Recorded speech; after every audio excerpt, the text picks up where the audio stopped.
Baik, Bismillahirrahmanirrahim. Assalamualaikum warahmatullahi wabarakatuh. Waalaikumsalam warahmatullahi wabarakatuh. Baik, terima kasih atas kedatangannya teman-teman. Ya, kalau tadi banyak yang tanya kepada HRD saya, ini bahas apa, kemudian nanti ini seleksinya tentang apa dan sebagainya. Itu semuanya jawabannya adalah apa kata pepatah. Nah, kan gitu. Pepatahnya kan bilang kalau tak kenal maka tak sayang ya, atau tak kenalan. Nah, tak kenal maka kenalan. Nah, maka kita perlu kenalan karena apa? Kita juga menyadari mungkin tidak banyak yang tahu atau mungkin sebagian besar aja yang tahu, ada yang mungkin belum tahu tentang perusahaan apa itu Kaela Wedding. Nah, teman-teman kan di sini mungkin ada yang baru pernah bekerja, ada yang mungkin belum pernah bekerja. Lah, otomatis kan kita harus mengenalkan itu perusahaan kita itu bergerak di bidang apa, gitu ya. Kemudian ownernya ini siapa, kemudian nanti itu pekerjaannya bagaimana. Supaya apa? Supaya terjadi yang namanya kecocokan. Karena kalau teman-teman itu tidak mengenal perusahaannya itu apa, terus arahnya itu gimana, visinya mau dibawa kemana, dan pekerjaannya itu meliputi apa saja, nanti ketika diterima di perusahaan, ternyata apa yang diharapkan dengan kenyataannya itu nanti akan ada kesenjangan.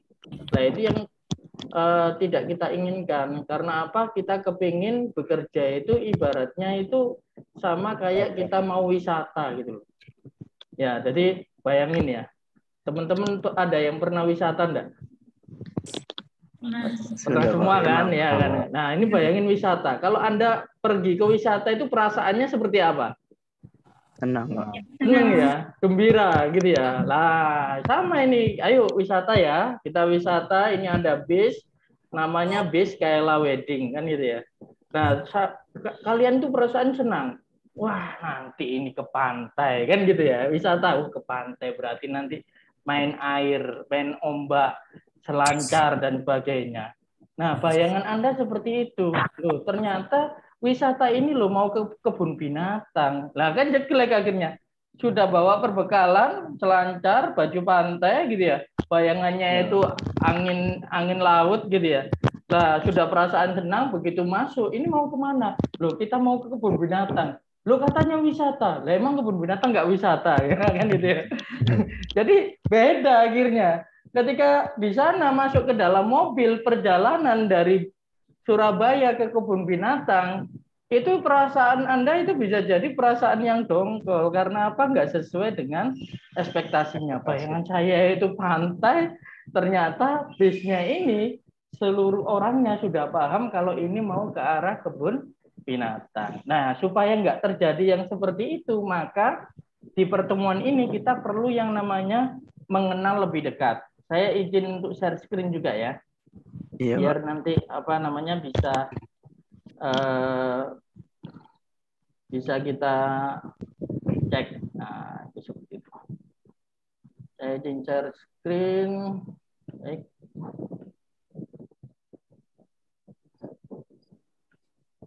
Oke.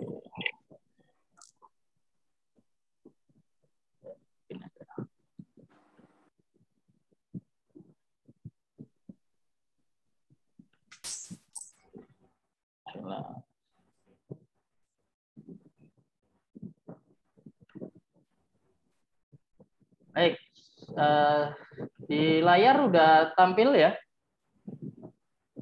Sudah kelihatan semua? Saya mau cek untuk feedbacknya. Sudah ya? Belum, Pak. Belum. Coba Ya. belum. Yang lain? Ini saya di layar satunya udah tampil ini. Sudah, Pak. Di slide tahap Saya masih belum, Pak. 1. Coba di ini geser ke sebelah kiri. Kalau teman-teman pakai device-nya itu pakai HP, itu geser di sebelah kiri, paling ujung. Nah, itu paling ujung nanti bisa lihat screen saya. Nah, share screen di terakhir. Ya. Nah, ini tampilannya adalah ada PowerPoint, kemudian ada monitor kecil sebagai saya menjelaskan atau presentasi. Sudah semuanya? Sudah ya? Sudah. Kelihatan, Pak. Ayo, yang belum kelihatan siapa mungkin bisa dibantu? Pakai Saya, HP Pak. atau pakai laptop? Pakai HP saya. Geser ke kiri terus. Geser ke kiri terus, itu nanti ada screen. Akhir, share screen. Nah, nanti kita mulai biasakan Zoom ya, karena nanti Anda semua ketika pandemi itu harus mulai membiasakan kita berinteraksi dengan media Zoom. Kenapa saya juga dengan staf saya ini tidak satu tempat ini.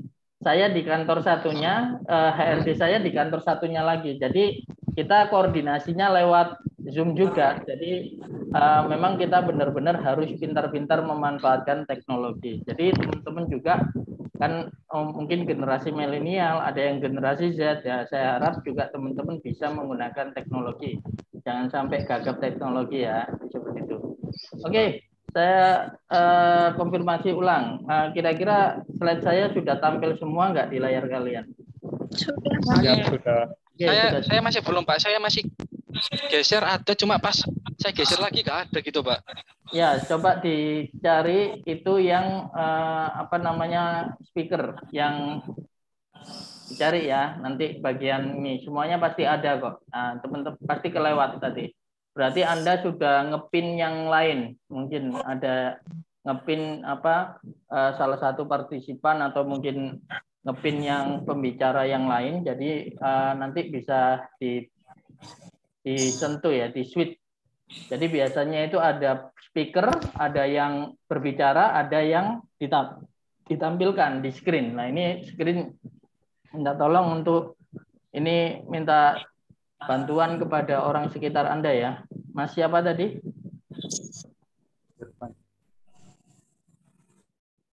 Nah, ini tak geser-geser ya. Saya tak geser-geser. Yang tadi belum muncul itu adalah ini Mas Irfan. Mas Irfan ya. Jadi geser-geser sebelah kiri. Nah, kalau paling kiri itu namanya self driving mode. Nah, itu ini setelah itu lah kita geser itu pasti ada. Nah, itu Anda switch aja. Ada antara speaker dengan slide-nya. Begitu ya. Oke, saya anggap semuanya sudah tampil ya. Jadi untuk Mas Irfan, minta tolong mungkin di orang rumah mungkin bisa membetulkan, jadi biar bisa mengikuti penjelasan dari saya ya. Baik, itu tadi. Ibaratnya tadi itu adalah kita mau ajak wisata itu. Nah, kita mau ajak wisata teman-teman. Nah, bayangan orang mau wisata itu ternyata beda-beda. Ada yang mau ke pantai, ada yang mau ke gunung, ada yang mau ke apa namanya kebun binatang dan sebagainya. Nah ini kalau bayangannya ini tidak disamakan persepsinya, maka yang timbul adalah begitu sudah masuk ke dalam bis, kemudian loh kok beda, kok nggak sesuai dengan yang dibayangkan. Nah supaya tidak terjadi seperti itu, maka kita perlu tahap pertama ini adalah mengenal lebih dekat dengan kita, gitu-gitu. Nah mengenal lebih dekatnya dengan apa? Dengan unit usaha. Nah, mungkin sebagian besar kita itu hanya mengenal salah satu unit usaha kita yang namanya adalah Kaela, gitu ya. Kaela Wedding lebih tepatnya. Tapi sebenarnya Kaela ini punya beberapa unit usaha yang holdingnya kita namakan Arta Berkah Group. Nah, di sini ada Arta Berkah Group ya. Di bagian sini ada Arta Berkah Group. Nah, ternyata Kaela Wedding itu adalah salah satu unit usahanya. Di unit usaha yang lain ada Kaela Studio, ada Jari Manis Project, dan juga ada Sevisi Organizer. Jadi ada 4 unit usaha yang di bawah Arta Berkah Group. Nah, oleh karena itu, di tahap pertama proses seleksi Tekprof, saya menyebutnya kalau pegawai atau karyawan itu saya enggak pernah menyebutnya karyawan, tapi saya punya istilahnya itu sebutan khusus, namanya Tekprof. Nah, Tekprof itu kepanjangan dari tenaga profesional. Kenapa? Karena bagi saya teman-teman itu bukan hanya sebagai pegawai atau sebagai bawahan, tapi Anda semua yang bergabung di Arta Berkah Group atau di Kaela Wedding itu benar-benar pengen bertumbuh bersama, menjadi seorang yang profesional, seorang tenaga kerja yang profesional. Kenapa ya? Di sini kita menawarkan bukan hanya sekedar ayo kerja 3 bulan langsung resign, atau kerja hanya satu tahun atau 2 tahun. Tapi kita di sini menawarkan adalah karir, gitu ya. Maka di sini saya menyebutnya, kalau Anda mulai di sini, jabatan awalnya adalah admin katakanlah, atau staf admin, itu Anda punya peluang untuk menjadi profesional di tingkat yang selanjutnya. Bahkan ke depan itu bisa menjadi seorang manajer, atau bahkan kalau perusahaan semakin besar, tidak menutup kemungkinan siapapun berpeluang untuk menjadi seorang CEO, gitu ya. Makanya di sini saya tidak hanya menawarkan unit usaha, salah satu unit usaha, tapi unit usaha yang kita miliki ini saya kenalkan semua. Jadi ada 4 unit usaha, makanya kita namakan Arta Berkah Group. Itu seperti itu. Nah, sehingga tahap pertama ini adalah tahap bagaimana kita saling mengenal. Nah, Anda ketika memberikan lamaran kepada kita, dan kita ketika membuka lowongan kepada kalian semua, itu di tahap pertama ini akan kita clearkan kira-kira apa sih perusahaan ini. Nah, itu begitu. Supaya ada kesamaan pandangan terkait dengan usaha. Itu poin pertamanya. Nanti tahap keduanya bagaimana, tahap ketiganya bagaimana, nanti saya akan jelaskan di sesi terakhir terkait dengan proses selanjutnya. Insya Allah prosesnya nggak panjang, insya Allah juga banyak sekali pembelajaran. Bahkan beberapa testimoni dari beberapa pihak pelamar itu yang pernah on job training di kita, itu justru responnya sangat positif. Malah kasih kabar, saya sudah terima kerja di sini Pak, itu dapat ilmu yang bermanfaat dari Kaila Wedding selama masa on job training dan sebagainya. Jadi banyak testimoni yang seperti itu. Jadi teman-teman, insya Allah di sini akan kita saling berbagi pembelajaran. Jadi seperti itu. Oke, itu pengantar dari saya ya. Jadi sebelumnya izinkan saya memperkenalkan diri dulu ya. Nama saya adalah Arvin Mardianto. Saya adalah owner dan juga CEO. Kemudian saya juga trainer juga, dan saya juga ketua komunitas Sukses Berkah ya di chapter Surabaya. Kemudian untuk unit usaha saya di Arta Berkah Group, Kaila Wedding, Service Organizer dari Manis Project, dan juga Studi Foto Kaila. Kemudian secara kompetensi kami punya di bidang leadership, menguasai di bidang leadership, entrepreneurship, training, mentoring, public speaking, manajerial, manajemen SDM sampai dengan marketing. Kemudian beberapa pengalaman dan pendidikan yang selama ini kita kenyam, gitu ya. Jadi kalau dibilang saya itu juga agak nggak nyambung secara pendidikan ya, tapi ya itu mungkin perjalanan yang banyak hikmahnya ya. Jadi kita tidak bisa menyalahkan masa lalu, kita fokus saja pada masa depan. Jadi saya itu dulunya adalah dari SMK ya, dari SMK Negeri 5 Surabaya, jurusannya otomotif. Mungkin teman-teman kalau tahu yang sekolahnya di daerah Karamenjangan itu sekolahnya dulu 4 tahun gitu ya. 4 tahun karena 1 tahunnya PKL di industri gitu ya. Tapi S1 saya justru ambilnya adalah di sosial, jadi di manajemen dakwah di STD Al-Hadid, saya sarjana sosial. Kemudian setelah itu saya juga training ya sebagai trainer di SA1, SA2, mungkin seperti ISQ-nya Riki Nanjar itu ya, dari karakter building. Kemudian juga saya juga trainer pada saat itu pengajar program konselor sebaya di tingkat SMA SMK Surabaya. Kemudian juga ketua Forum Pendidikan dan Pelajar Islam mulai tahun 2010 sampai dengan 2014. Kemudian saya pernah saat itu karena masih S1 ya, jadi S1 itu belum boleh disebut dosen, tapi saya diangkat jadi asisten dosen atau staf pengajar untuk mata kuliah pengantar manajemen. Jadi terkait dengan manajerial, insya Allah kami punya background pendidikan dan juga background pengalaman mengajarnya. Jadi tentang planning, organizing, equating, controlling sudah makanan sehari-hari. Terus untuk pekerjaan profesional yang pernah jadi konsultan bidang manajemen pelajar di Yayasan Al-Kafi, kemudian menulis dan penyusun buku sertifikasi manajer sosial di Yayasan Al-Kafi, dan juga saya bekerja di dunia sosial sebagai sekretaris Yayasan Citra Pelajar Mandiri Surabaya dan sekaligus pernah ditugaskan di Cimahi, ya itu kota di sebelah Bandung gitu ya, sebagai ketua cabang Cimahi Yayasan Al-Kafi pada tahun 2016-2017. Nah, memasuki dunia bisnis, ini saya lulusan one year coaching batch 4, binaan dari Coach Ridwan Abadi. Jadi salah satu komunitas bisnis yang saya geluti sekarang, yakni Sukses Berkah Community, itu ada pendidikan selama 1 tahun pendampingan, 1,5 tahun oleh Coach Ridwan Abadi. Kemudian alhamdulillah kami lulus, ya dari sana akhirnya kami punya ilmu bisnis yang insya Allah bermanfaat gitu ya. Dan akhirnya kami punya yang namanya kami juga sebagai mentor kelompok pendampingan bisnis. Jadi kami punya beberapa menti. Menti itu adalah orang yang didampingi, orang yang dimentori secara bisnis.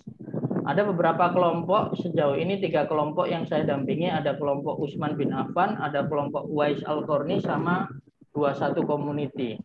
Jadi kalau teman-teman lihat itu ada ini ya, toko counter, ya Pulsa 21.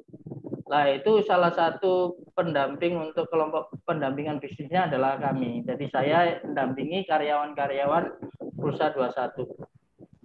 Kemudian secara certified untuk public speaking, kami certified di public speaking dari LKP Indonesian Life Skill Academy. Kemudian kami juga mendampingi karyawan di beberapa brand usaha. Jadi saya punya usaha, tapi saya juga dimintai tolong beberapa brand untuk mendampingi karyawan. Jadi mulai dari Pulsa 21, ya itu Pulsa 21 itu sekarang sudah punya 84 outlet. Kemudian ada Roti Nuruto, ya rotinya netizen, itu ada 8 outlet. Ada Grow Investment, perusahaan investasi, kemudian ada Kampus CEO Academy, Bahagia 5.000, Sogi Bareng Aplikasi, Baber Importir, Apotek Sehat Bahagia, sampai dengan kosmetik, dari perusahaan kosmetik. Jadi itu tadi profil kami, profil saya selaku owner Arta Berkah Group. Dan mudah-mudahan bagi teman-teman yang istilahnya nggak usah minder, saya baru lulus Pak, saya baru lulus, nanti saya belajarnya gimana dan sebagainya. Insya Allah seluruh perusahaan kami itu basicnya adalah di pengembangan SDM. Jadi saya yakin juga di sekian banyak yang melamar ini rata-rata jomblo semua, belum nikah, bener ya? Bener apa enggak? Ada yang sudah punya anak? Belum ya? Ada yang sudah punya pasangan? Belum juga ya. Nah, jadi ini belum punya anak, belum punya pasangan, belum punya pacar lah. Ini sok-sokan ngatur orang untuk merencanakan pernikahan lah. Ini kan gitu.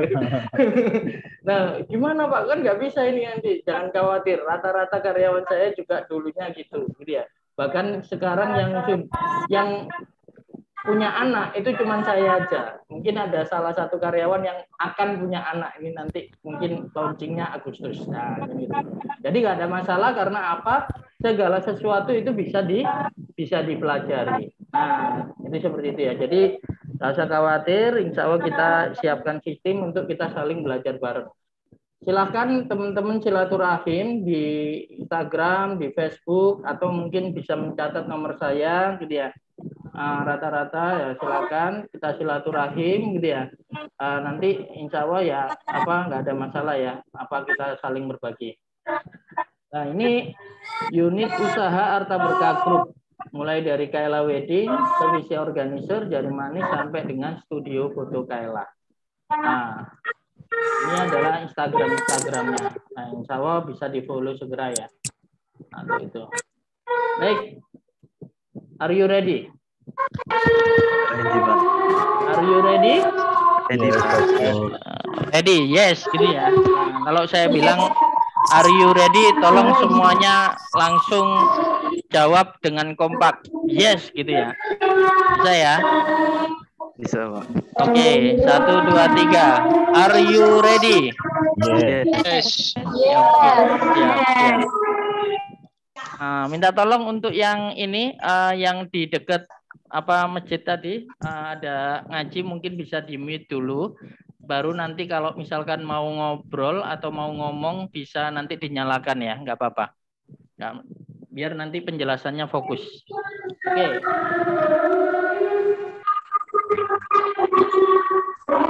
Tolong yang ada suara ngaji bisa di-mute dulu. Oke, makasih.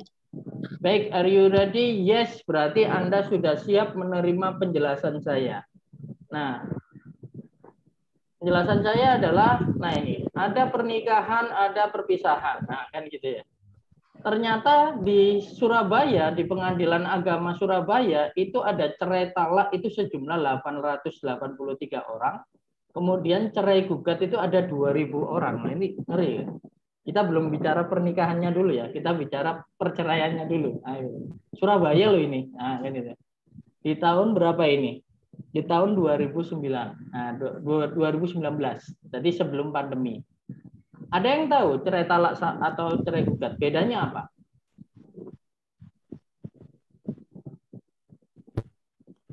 Nggak ada yang tahu cerai talak itu apa? Cerai gugat atau apa? Nggak ada. Ada ya. Oke, jadi buat wawasan teman-teman juga ya. Cerai talak itu adalah cerai yang menceraikan suaminya. Jadi suami yang menceraikan istri. Jadi cerai berasal dari suami. Nah, kalau cerai gugat, cerai yang berasal dari istri. Jadi istri menggugat suami. Nah, hanya istri bisanya menggugat. Kalau suami bisanya mentalak. Lah itu gitu. Nah, teman-teman harus paham. Nah, uniknya ternyata kebanyakan para istri yang tidak puas dengan para suami. Nah, ini bahaya ini. Kalian para laki-laki itu ya kalian harus bisa menjadi laki-laki yang baik karena apa? Kebanyakan para istri itu tidak puas dengan keadaan suaminya sekarang. Hampir 2 kali lipat loh. Kalau suami mentalak istrinya itu cuma 883. Tapi kalau istri menggugat suami itu bisa sampai 2013. Nah, ngeri kan? Nah, di tahun 2021 di Surabaya, di kota yang sama, ternyata perceraian itu meningkat. Kalau tadi itu nggak sampai 3.000, sekarang totalnya bisa 5.198. Ngeri nggak? Iya, Pak. Iya kan? Nah, di sini ternyata case yang paling banyak penyebab perceraian itu bukan karena masalah nggak setia pasangan saya, Pak, selingkuh, poligami, enggak, ternyata paling banyak karena perselisihan, paling banyak karena cekcok, nggak cocok karakter. Lah kan pada saat pacaran ini, wah kamu itu kayak bidadari gitu ya, kamu itu kayak wis pokoknya kamu nggak ada cacatnya gitu ya. Nah itu ketika menikah lah ternyata 3.223 perselisihan menjadi penyebab paling banyak perceraian. Disusul masalah ekonomi 1.700, baru ditinggalkan pasangan itu hanya cuma 123. Jadi masalah kesetiaan itu tidak ada masalah sebenarnya. Masalahnya cuma 123 kasus. Sisanya itu karena suami suka judi, poligami, pasangannya murtad atau keluar agama. Lah itu yang kecil-kecil gitu ya. Lebih kecil daripada ditinggalkan pasangan. Nah, nanti masalah perselisihan yang paling banyak gitu ya. Dan itu yang paling membuat mencengangkan adalah rata-rata yang menyebabkan perceraian itu pasangan yang berusia produktif. Usia antara 20 sampai 40 tahun. Jadi kalau di sini ada yang usianya 20 sampai 40 tahun dan Anda itu misalkan 2-3 tahun itu akan menikah, rawan terjebak masalah perceraian itu tadi. Nah, ini kita harus yang namanya, nah ini banyak hal perceraian dalam angka berbagai asalan perceraian di Indonesia. Wah, perselisihan, pertengkaran terus menerus. Baru disusul sama ekonomi. Jawa Timur semuanya sama. Gitu. Pada saat pandemi juga semuanya sama. Ternyata bukan ekonomi. Pertengkaran juga menjadi masalah. Karakter menjadi masalah. Perselisihan. Nah, kita punya konsep bahwa keluarga itu adalah suatu peristiwa besar dalam hidup manusia. Benar nggak? Anda menikah, Anda berkeluarga, itu merupakan peristiwa biasa saja atau peristiwa besar dalam hidup Anda?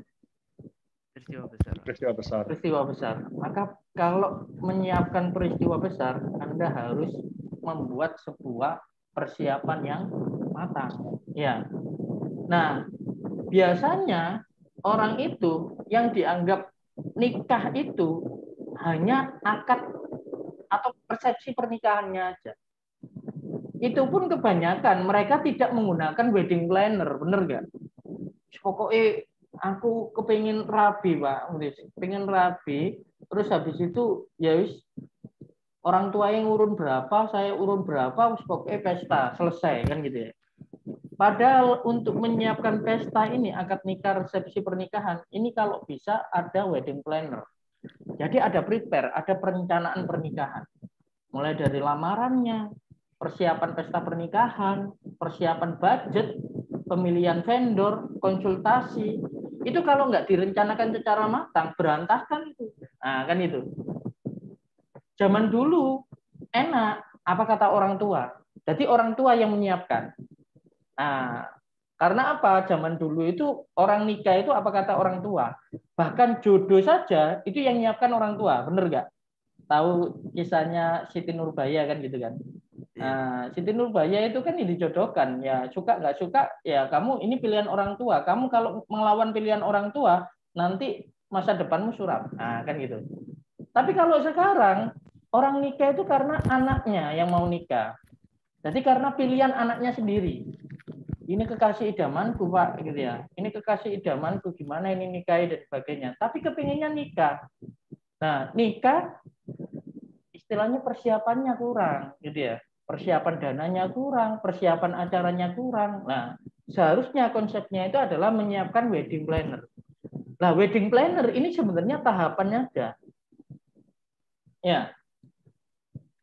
Ada tahapan yang lebih penting lagi sebelum wedding planner itu adalah punya wawasan terkait dengan pranikah. Nah, ini fundamental, perencanaan nikah, penyesuaian karakter dan keluarga besar, wawasan umum dan khusus tentang berkeluarga.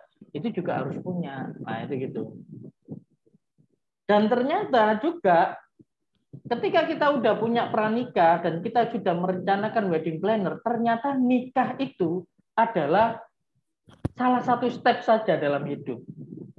Step terakhirnya adalah berkeluarga, visi berkeluarga. Makanya kalau di dalam istilahnya itu quote-quote gitu ya, berkeluarga itu adalah sehidup semati. Saya bilang tidak, berkeluarga itu sehidup sesurga. Nah, kalau sehidup semati udah bisa. Padahal berkeluarga itu adalah bagaimana kita bisa hidup bersama. Lalu kalau misalkan mati, maka mati kita itu bisa satu tempat berada di surga. Maka dari itu orang yang berkeluarga, orang yang menikah harus punya yang namanya visi keluarga. Maka dalam mencapai visi keluarga ini harus punya yang namanya roadmap keluarga, roadmap family, mulai dari visi, misi, DNA, profesi, kegiatan, kompetensi, pendidikan, resource, relasi, sampai dengan manajemen dana. Nah, keseluruhan rangkaian konsep keluarga inilah yang akan kita kerjakan dalam sebuah perusahaan Arta Berkah Group. Sehingga di sini saya hendak menyampaikan pada teman-teman bahwa pekerjaan kita bukan hanya sekedar jualan. Ya, pokoknya cari klien yang banyak-banyak. Enggak. Jadi pekerjaan kita itu ada sebuah visi dan misi yang hendak kita emban. Bahwa kita hendak melalui pekerjaan kita niatkan pekerjaan kita membawa rahmat dan membawa berkah untuk yang lainnya. Karena kita sebagai manusia harus menjadi manusia yang bermanfaat. Maka menjadi manusia bermanfaat bagaimana melalui pekerjaan. Anda harus paham tentang pekerjaan itu, dan pekerjaan ini yang adalah suatu gambaran besar konsep berkeluarga ternyata dimulai dari bagaimana seseorang pria dan wanita mulai berkeinginan untuk menikah, dan kita mensupport wedding planner-nya, kita mensupport edukasi pranikahnya, dan kita merencanakan membuat roadmap keluarganya sehingga visi keluarganya tercapai. Nah, berangkat dari sini agar tidak terjadi yang namanya perceraian, begitu. Maka secara visi akhiratnya, kami punya visi akhirat, yakni bersama pasangan, keluarga besar, dan orang-orang tercinta punya pasif income pahala, wakaf produktif sebanyak-banyaknya, mencetak generasi umat terbaik berkarakter intak dan intek sebagai bekal menuju surga Firdaus. Dan ini kita terjemahkan di dalam visi dunia. Visi dunia kita, Kaila atau Warta Berkah Group, itu visinya menjadi pelopor perusahaan jasa pernikahan yang terbesar, terlengkap, dan terpercaya dalam membangun keluarga samawa di dunia. Jadi kita punya visi yang besar itu. Kenapa visi ini penting? Nah, sekarang kita bisa melihat perusahaan-perusahaan dunia. Perusahaan paling besar dunia, ada Microsoft, ada Apple, gitu ya, ada Amazon. Mereka itu memulai usaha itu mungkin dari garasi, tapi secara visi mereka visinya adalah membangun sebuah korporasi. Nah, nggak apa-apa usaha mulai dari garasi selama visinya berkorporasi. Sama, kita juga seperti itu. Kita mulai usaha Kaila, mungkin di Surabaya saja. Tapi suatu saat kita ingin menjadi pelopor perusahaan jasa pernikahan terbesar, terlengkap, dan terpercaya dalam membangun keluarga samawa di dunia. Bisa jadi di seluruh negara itu ada perwakilannya Kaila. Meskipun nanti namanya belum tentu Kaila ya. Nanti namanya apa yang mengikuti kan gitu ya. Tapi secara perusahaan visinya mengarah ke sana. Maka dari itu misinya kita akan memberikan edukasi pranikah kepada 1 juta pasangan muda sesuai tuntunan Al-Quran dan Sunnah. Yang kedua, memperluas jaringan jangkauan layanan lebih dari 200 titik di seluruh dunia, memenuhi sarana dan prasarana dan kebutuhan market berbasiskan riset dan teknologi. Kemudian yang keempat, menjadi perusahaan jasa TBK. Nah, TBK ini berarti apa? Berarti milik bersama. Bisa jadi karyawan punya saham di dalam perusahaan. Kedepannya menjadi salah satu misi kita yang mengedepankan nilai-nilai inovatif, adaptif, profesional, amanah, dan taat hukum. Kemudian yang kelima, misi kita adalah meningkatkan service excellence, ya, jadi pelayanan yang prima pada pengelolaan aset yang transparan dan akuntabel untuk menunjang kegiatan operasional pada pihak internal dan eksternal. Kemudian yang keenam adalah bersinergi dengan 1.000 pengusaha atau profesional dari berbagai pihak dalam mewujudkan program keluarga samawa. Mendirikan akademi yang berhasil mencetak 2 juta lulusan generasi Iqra yang berkarakter intak dan intek. Jadi kembali lagi ke sini. Jadi bahwa atas dasar masalah yang ada di masyarakat, kita ingin membentuk sebuah keluarga samawa, sebuah keluarga yang harmonis, kuat, solid, dan menjadikan mereka itu tidak hanya sehidup semati, melainkan sehidup surga. Nah, itu nah, insya Allah kita punya beberapa rencana untuk menuju global, mulai dari periode 1 sampai dengan periode 5. Berapa titik distribusi yang harus ada, berapa brand yang harus kita keluarkan, berapa tim yang kita butuhkan, berapa peserta edukasi pranikah yang harus kita edukasi, berapa omset yang harus kita capai di tahun-tahun tertentu di tiap tahunnya, gitu ya. Nah, ini semuanya ada. Nah, sampai dengan kita punya yang namanya bisa beroperasi di 200 titik di seluruh dunia. Begitu. Dan ini ke depan kita akan membuat sebuah struktur yang mana Kaila Wedding itu hanya mengurusi bagian wedding. Salah satu wedding saja, Kaila Jari Manis Visi Studio Foto. Nanti ke depan akan menggurita bisnisnya. Nah, dan itu membuka peluang bagi teman-teman yang mulai berkarir di Kaila. Sekalipun Anda misalkan nanti diterima di staf administrasi, ya, staf administrasi, tapi ternyata Anda punya minat dan bakat, ya, di bidang fashion misalkan. Suatu saat kita akan mendirikan usaha fashion. Ya, kita mungkin bisa namakan Muslimah Fashion. Ya. Atau ternyata Anda punya minat juga di bidang kuliner. Ya, kita akan mendirikan restoran. Ya. Atau Anda tidak berminat di bisnis, Anda berminatnya di sebuah kegiatan sosial. Ya. Kita bikin foundation. Kita bikin Baitul Mal. Kita bikin lembaga pencetak SDM-nya, nah soft skill dan sebagainya, itu akan kita menjadi sebuah impian kita bersama.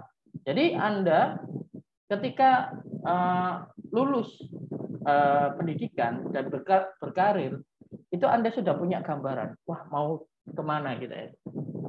Dan energi itu yang mendorong Anda itu untuk bekerja terus-menerus. Dan tidak hanya bekerja, Anda akan termotivasi untuk meningkatkan kapasitas. Jadi Anda akan belajar, gitu ya. Akhirnya belajar, semangat, gitu ya. Karena tanpa di era informasi sekarang yang itu percepatannya sangat luar biasa, kalau kita nggak belajar ketinggalan. Nah, kan itu ya. Nah, maka kita mengajak untuk berjamaah. Ayo seluruh generasi terbaik, ayo kita kumpul, ayo kita bagi tugas, ayo kita besarkan bersama-sama, dan ayo kamu mau ngapain, kita support. Nah, itu seperti itu. Nah, itu adalah arah atau visi dari Kaila Wedding atau Arta Berkah Group. Jadi nanti bisa ada yang bekerja di Kaila Wedding-nya, ada yang di Jari Manisnya, atau sebagai organisernya. Bebas, nanti kita melalui proses pengenalan yang lebih lanjut. Sampai di sini mungkin ada yang ditanyakan, teman-teman, sebelum saya masuk ke topik yang kedua. Nah. Belum ada, Pak. Oke, bisa tanya, Pak. Boleh, silakan. Bisa kembali ke slide sebelumnya, Pak, ya, misi. Boleh.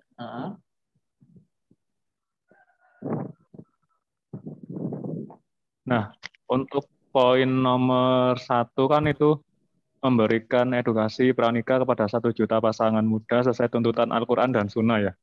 Berarti boleh cross check, berarti ini pasar dari Kaila sendiri nih udah lingkup ranahnya itu berarti Muslim gitu ya?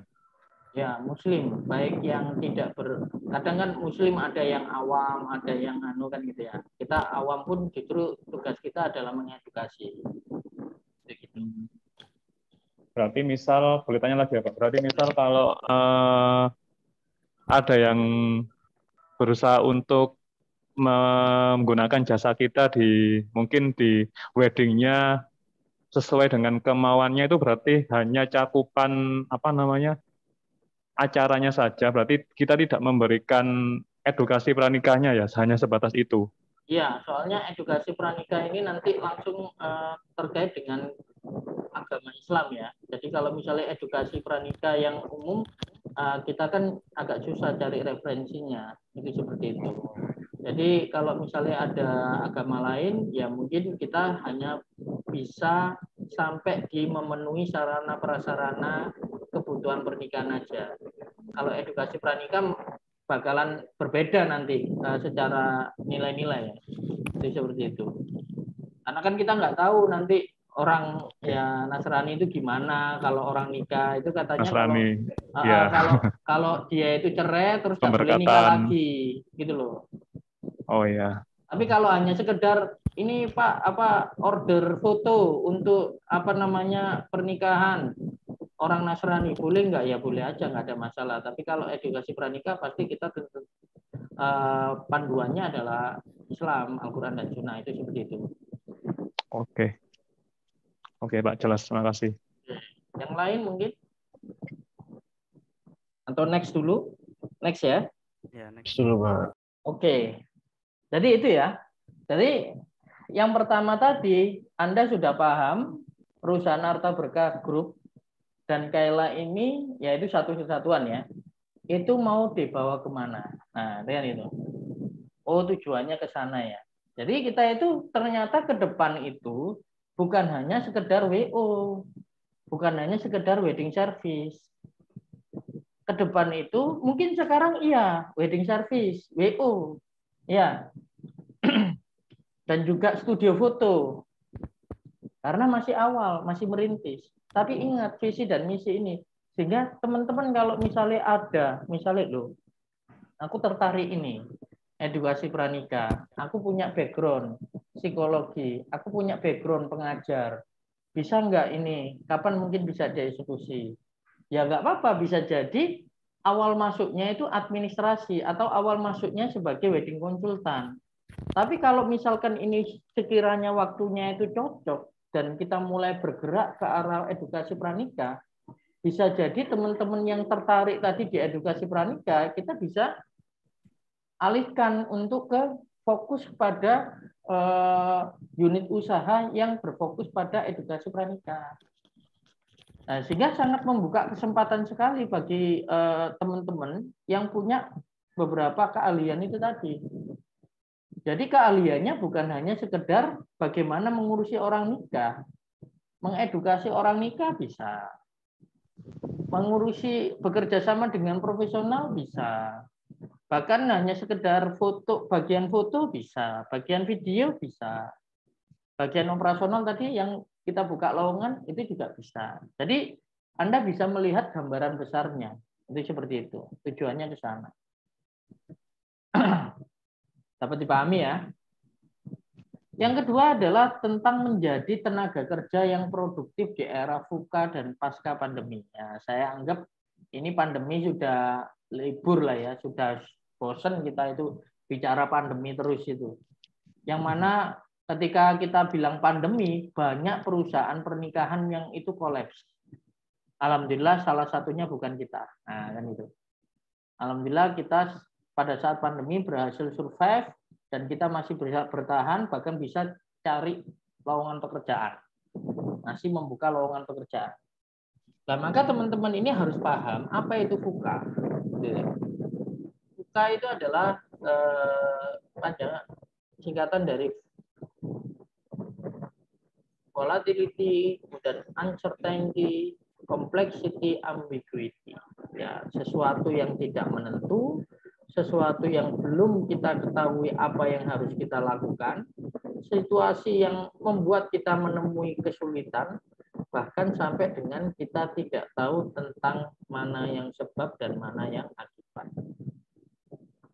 VUCA itu adalah disrupsi atau gangguan yang cukup kuat, terutama dari perubahan perilaku konsumen yang didasari dengan kecepatan teknologi. Makanya akhirnya apa yang harus kita lakukan terhadap era VUCA itu? Maka satu-satunya cara adalah kita harus beradaptasi. Karena apa? Teknologinya bergerak cepat. Kalau manusianya tertinggal, nggak mau belajar, ya kita itu akhirnya ya bisa nggak relevan lagi. Banyak pekerjaan-pekerjaan yang itu sudah nggak relevan zaman sekarang. Gitu ya. Sekarang Anda tahu, teller bank itu mau punah. Percaya apa nggak percaya? Tahu ya teller bank ya? Kalau kita di bank, store uang, iya, itu kan ada biasanya di depan itu ada teller, pakaiannya rapi, cantik-cantik, ganteng-ganteng gitu ya. Melayani untuk kita setor uang atau ambil uang gitu ya. Digantikan sama mesin. Sekarang mesin bukan hanya tarik tunai kan gitu kan. Kita setor uang juga bisa lewat mesin, bener nggak? Mesinnya lebih canggih kan sekarang. Ya, suatu saat teller itu tidak ada. Mungkin hanya sekedar CS ya, CS mungkin masih ada karena komplain dan sebagainya. Bahkan sekarang CS itu biasanya kan salah satu fungsinya buka rekening. Nyata buka rekening nggak perlu ke CS. Langsung dari mobile banking bisa gitu ya. Salah beberapa bank sudah menerapkan itu. Nah, maka akan mulai banyak pekerjaan-pekerjaan yang punah yang digantikan oleh kecepatan teknologi. Maka kita sebagai manusia responnya gimana? Jadilah manusia yang unik, jadilah manusia yang unggul, yang punya value bahwa saya tidak akan tergantikan oleh mesin. Maka itu poinnya, beradaptasi dan menjadi manusia yang unggul. ternyata unggul itu bukan yang paling kuat, bukan yang paling cerdas, tapi yang paling mampu beradaptasi terhadap perubahan. Jadi saya sampaikan di sini, di depan forum ini, di hadapan teman-teman semuanya. Kalau Anda, nilai akademik Anda sejauh ini, IPK 4,0, mungkin nilai-nilai Anda itu A semua, saya katakan nilai-nilai itu tidak menjamin Anda sukses atau tidak sukses. Nah, sehingga buat yang nilainya tinggi, Anda jangan santai, tidak membuat Anda lebih unggul daripada yang lainnya. Buat yang mungkin nilainya kurang, Anda jangan pesimis, bahwa Anda masih punya kesempatan. Maka yang di sini yang harus kita tanamkan adalah adaptif. Mau belajar, mau kerja keras untuk mengejar ketertinggalan. Karena itu yang bikin kita itu survive. Kalau spesies yang paling kuat dan paling cerdas itu yang bisa survive, nah, kita yakin dinosaurus bisa kita lihat sampai dengan sekarang. Kenyataannya justru dinosaurus itu yang punah, gitu ya. Hewan-hewan yang paling spesies-spesies yang paling kuat itu punah, gitu ya. Tapi yang paling beradaptasi ini ternyata yang bisa survive. Gitu ya. Ini ungkapannya Charles Darwin. Pandemi virus ini telah meluluhlantakkan dunia, gitu ya. Dari sektor ekonomi, kesehatan, dan sebagainya. Saya mengibaratkan pandemi ini adalah seperti ombak. Maka akan ada 3 tipe orang yang akan merespon bagaimana dia melalui ombak itu. Yang pertama, dia itu mungkin menjadi orang yang panik. Bisa jadi dia bisa berenang, tapi karena dia panik, akhirnya dia tergulung ombak. Nah, itu gitu. Atau menjadi orang yang kedua. Orang kedua itu adalah dia tidak panik, dia bisa berenang, sehingga dia akan perlahan-lahan menyelamatkan diri dan mencapai kepada tepi daratan. Sehingga dia tidak sampai tergulung ombak, sehingga dia selamat, cari aman. Atau yang ketiga, dia justru menghampiri ombak, mencari momentum, mencari celah, karena di dalam ombak ada opportunity dan dia berselancar di atas ombak. Nah, itu. Nah, kita termasuk orang yang mana?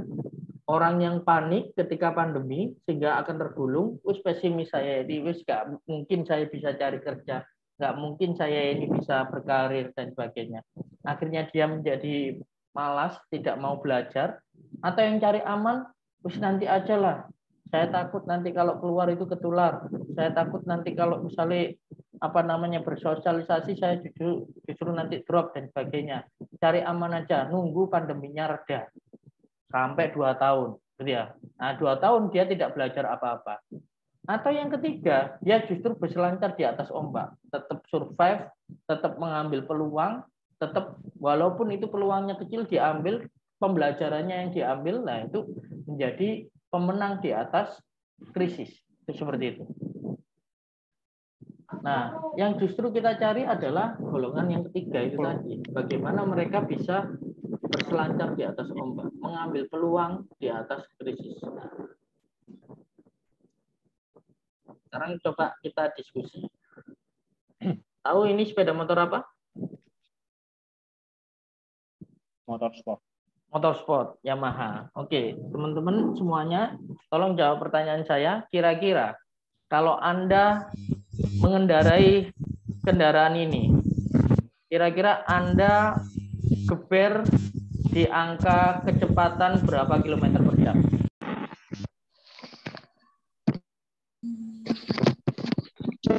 80 km per jam. Oke, sebutkan nama dan jawabannya ya. Irfan, Pak. Irfan, 80 km per jam. Oke, yang lain?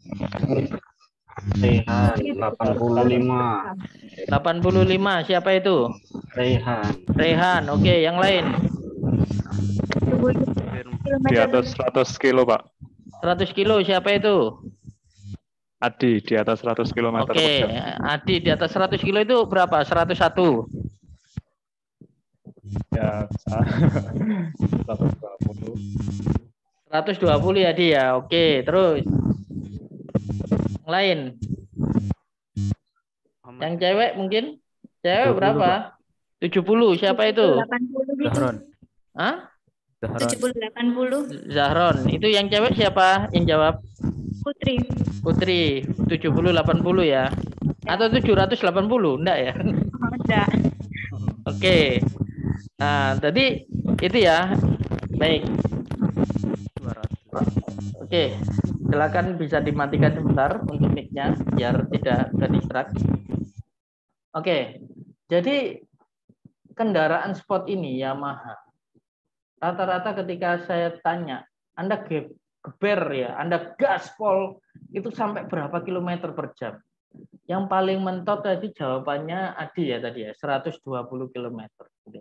Ada yang masih 70-80, ada yang 80, ada yang 85, ada yang di atas 100 gitu ya. Padahal kendaraan ini bisa melaju kecepatan di atas 200 km per jam. Ya. Pertanyaannya adalah, kenapa Anda tidak berani menggaspol kendaraan ini sampai dengan 200 km per jam? Boleh saya jawab, Pak? Boleh, silakan. Boleh, Pak? Silakan. Kalau menurut prediksi saya, kalau di gaspol itu berlebihan itu tidak baik, Pak. Oke, berlebihan tidak baik. Oke, karena apa? Tidak baiknya kenapa? Bisa nabrak. Oh, bisa nabrak. Oke. Jadi salah sepedanya ya kalau nabrak ya. Bisa salah orangnya, Pak. Oh, salah orangnya. Oke. Yang lain mungkin. Saya apa? Apa? Silakan. Ini kan jadi spek dari perusahaan Yamaha sendiri kan pasti menciptakan produk kan ada tujuannya kan. Ya. Nah di sini kan motor sportnya kan pasti memiliki cc yang tinggi daripada motor-motor yang selainnya kan seperti itu. Betul. Nah Bapak tadi kan bilang kan bahwasanya motor ini kan bisa melaju hingga kecepatan 200 km kan seperti itu. Betul. Namun kan jika motor ini digunakan di jalan raya biasa kan pasti tidak bisa melaju secepat itu kan seperti itu. Jadi kan motor ini diciptakan tergantung dari medannya kan seperti apa. Nah, kenapa saya jawab 120 ya? Karena mungkin ya konteksnya ketika motor ini digunakan di jalan raya biasa dengan kondisi yang cukup ramai, barangkali kondisi konteks Surabaya yang seperti sekarang ini ya.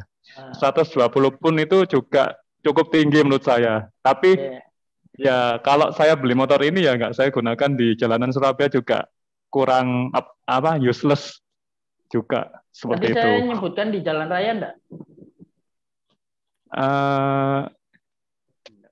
Enggak ya? Enggak. Enggak, oke. Terus seandainya ini di lintasan balap deh. Udah sepi nih kamu. Ya. Berapa kecepatannya? Kalau lintasan balap ya bisa 200 lebih, bisa 210. Kamu yang mengendarai? Iya, namun kan juga diimbangi dengan skill yang kita punya kan. Setara pembalap sekalipun yang kemarin di MotoGP kan juga skillnya kan juga tidak bisa dilakukan lagi. Tapi namun dia ketika di lapangan yang mungkin barangkali ya dalam kondisi baru, nggak tahu kondisi lapangannya seperti apa, meskipun secara kendaraannya itu sudah pegangan dia, tapi lingkungan eksternal, lingkungan makro kan juga mempengaruhi kondisi seperti itu, ya, entah itu kan cuaca. Pertanyaannya sederhana, kalau kamu yang mengendarai, itu kamu gaspol di angka berapa kan gitu kan? Saya tetap di angka 120. Oke, benar ya. Oke, ya. Hikmahnya adalah seperti ini teman-teman. Di sini saya kasih judul The Power of Mindset, gitu ya. Jadi kenapa tadi banyak alasan 70, 80, 85 dan sebagainya? Karena Anda punya mindset bahwa wah kayaknya nggak bisa ini saya ini. Nanti khawatir nabrak. Nanti ini jalanan licin. Nanti ini rame. Nanti ini dan sebagainya. Nah, tanpa melihat potensi yang Anda kendarai, gitu ya. Jadi itulah kekuatan mindset. Manakala ketika kita itu berpikir bahwa ini nggak bisa, maka ya itulah yang akan terjadi, gitu loh. Padahal kalau mindsetnya itu pembalap, oh ini bisa ini kan gitu kan. Artinya di sini yang menentukan bukan alatnya. Ini sepeda motor, ini alat. Ternyata alat itu punya potensi. Tapi yang membatasi alat itu kadang mindset kita, gitu loh. Jadi ketika kita berbicara pandemi, ketika kita berbicara VUCA, gitu ya, itu kondisi rata-rata dunia, gitu ya. Tapi kalau bicara mindset, itu kita tidak melihat itu. Bahwa rata-rata nilai rata-rata ujian matematika di kelas A itu adalah 7. Pertanyaannya, kamu bisa dapat nilai 10 enggak? Bisa. Bisa kan? Karena rata-rata itu adalah kondisi pada umumnya. Sedangkan mindset itu adalah diri kita. Kalau diri kita yakin kita bisa mengalahkan kondisi, maka itu yang akan terjadi. Tapi kalau kita belum melakukan, mindset kita berbicara, lah wong rata-rata kelas A itu 7, masuk aku 7, ya aku 5 aja dah. Nah, itu loh mindset, itu loh. Maka di sini saya mau menyampaikan terkait dengan tenaga kerja produktif di era VUCA dan pandemi. Kalau kita berbicaranya itu, oh VUCA, pandemi, rata-rata itu orang-orang tuh nggak dapat kerja. Rata-rata orang itu nggak bisa nyampe target. Ya sudah, saya akan berpikir kemampuan saya seperti pada umumnya, seperti pada rata-ratanya. Lah justru yang seperti itulah yang akan digerus atau ditinggal oleh zaman. Karena punya mindset rata-rata. Maka kalau kita punya mindset rata-rata, hasilnya rata-rata. Maka kita harus merubah mindset kita menjadi mindset di atas rata-rata. Mindset kita itu harus, oh ini bisa ini. Gitu ya. Pandemi, nggak apa-apa. Kan pandemi tadi ada 3 orang. Panik, tergulung ombak. Yang kedua, bisa renang, nggak panik. Cari amannya. Atau yang ketiga, justru didatangi ombak itu, dicari peluangnya di mana, dan saya bisa berselancar di atas ombak. Paham maksud saya di sini ya? Nah, sehingga saya mau kasih pandangan pada teman-teman semuanya yang ada di sini. Anda harus punya mindset baru. Anda harus punya mindset yang kuat. Jangan punya mindset rata-rata, apalagi di bawah rata-rata. Di era sekarang, Anda ada pandemi, ada VUCA, dan sebagainya. Oke, mindsetnya dirubah. Kita bisa mencapai di atas rata-rata. Kita bisa bertumbuh. Kita bisa belajar, kita bisa lebih baik. Nah, ada satu pembelajaran. Itulah yang saya alami ketika pandemi kemarin, gitu ya. Pada saat pandemi kemarin, seluruh bidang usaha wedding organizer, wedding service tutup, gitu ya. Banyak itu yang jual aset, banyak itu yang istilahnya tutup dan sebagainya, gitu ya. Tapi pada saat itu, alhamdulillah, kami dan tim kami itu mampu punya mindset bagaimana kita itu beradaptasi, bisa survive, gitu ya. Maka kita akhirnya melahirkan sebuah konsep baru, memeras ide, kemudian kita itu belajar. Nah, itu yang kita lakukan. Jangan memandang keadaan eksternal itu sebagai, wah berarti benar ya, berarti kita itu harusnya ya turun ya bisnisnya. Jangan, kita buat mindset yang baru. Nah, itu gitu ya. Nah, sehingga kita bisa bertahan, bisa survive, gitu ya. Nah, dengan seperti itu, kita akhirnya bertumbuh. Kita keluar dari zona rata-rata itu. Benar ya? Nangkep nggak poinnya di sini? Nah, oke.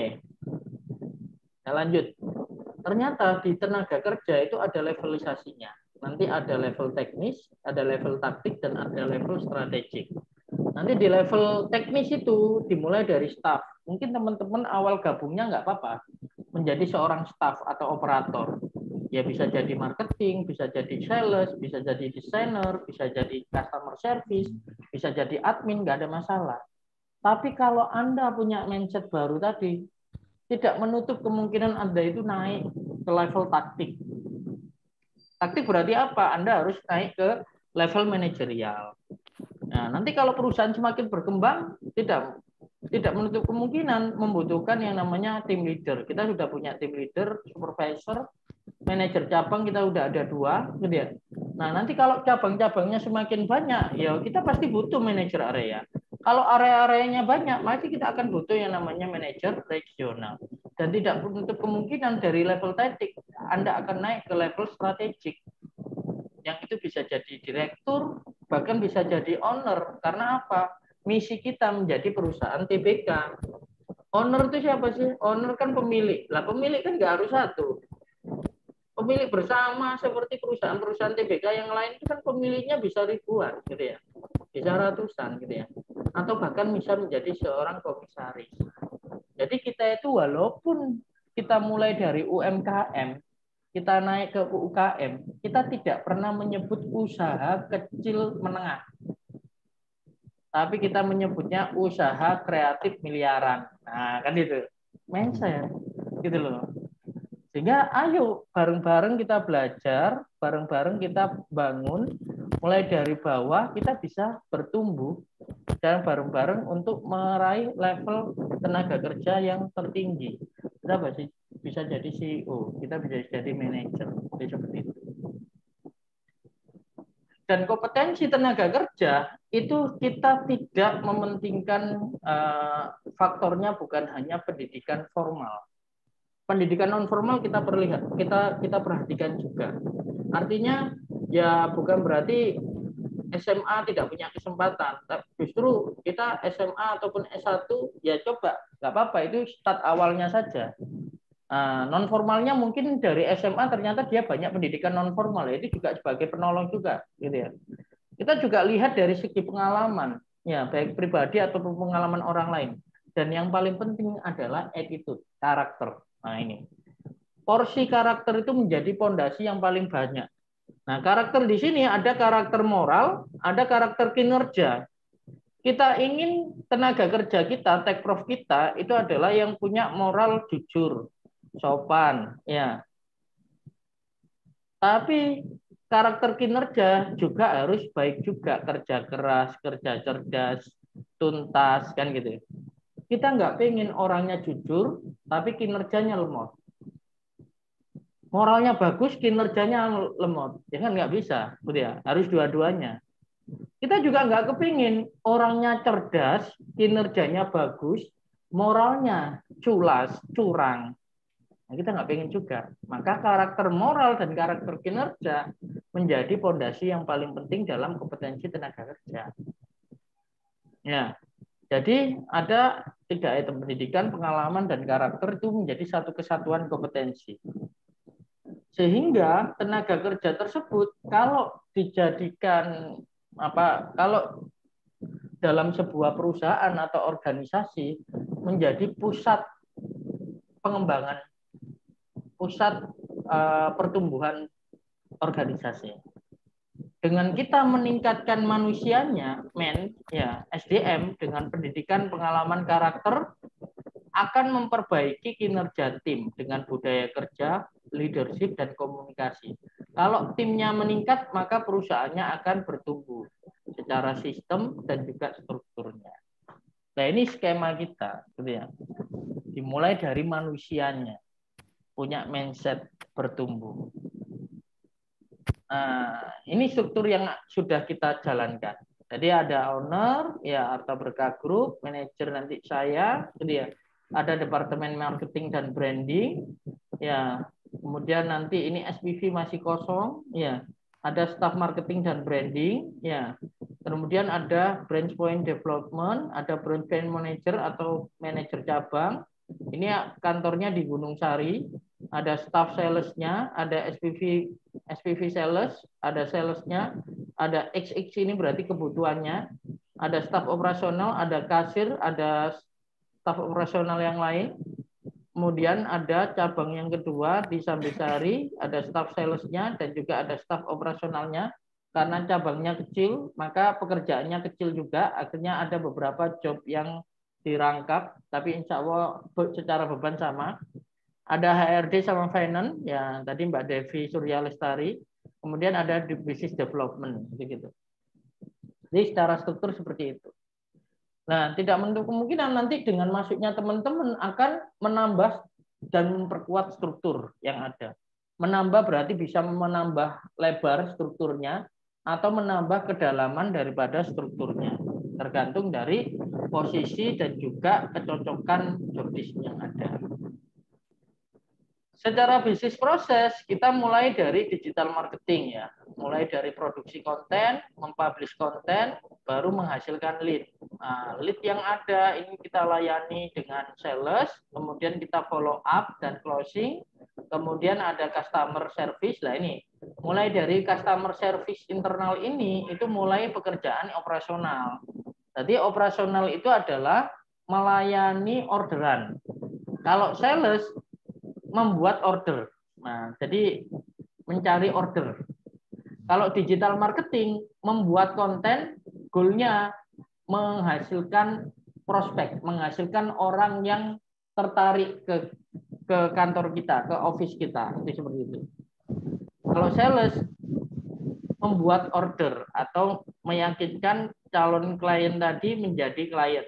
Kalau operasional, yang sudah jadi klien dilayani sampai dengan acaranya itu selesai, sampai dengan customer relationship management. Bagaimana membangun hubungan dengan customer setelah acara pernikahannya selesai. Ini bisnis prosesnya. Secara job desk detailnya, ini digital marketing, pekerjaannya buat planning konten, produksi konten, copywriting, uploader sesuai prime time, membuat iklan, media dan event, dokumentasi acara pengantin, kru support acara, administrasi. Sales ada online, ada offline, ya. Jadi mendata lead yang masuk, melayani pertanyaan konsumen, closing konsumen, membuat laporan konsumen, dan handle konsumen dan komplain. Sales offline melayani lead masuk secara umum sama dengan online, bedanya adalah ini offline di lapangan. Staf operasional mulai pendataan pemesanan konsumen, rekapitulasi, konfirmasi spesifikasi pemesanan, pencatatan laporan kas, ya, tabungan konsumen, visit konsumen, penjualan, konsultasi, sampai dengan jadwal survei. Ini adalah pekerjaan dan kompetensinya. Nah, supaya teman-teman itu bisa paham kira-kira lebih cocok yang mana. Nah, ini saya minta teman-teman untuk mengerjakan tes. Ya, saya kasih waktu kurang lebih 15 menit. Ya, ini tesnya adalah tentang tes DISC, ya, tes tentang karakter. Sehingga teman-teman bisa mengenali karakternya sendiri. Selama ini mungkin saya ini orangnya gimana sih? Nah, tipikalnya apa sih? Nah, ini saya bantu. Dan ini gratis, nggak usah bayar. Linknya ini saya chatkan di kolom chat, gitu ya. Atau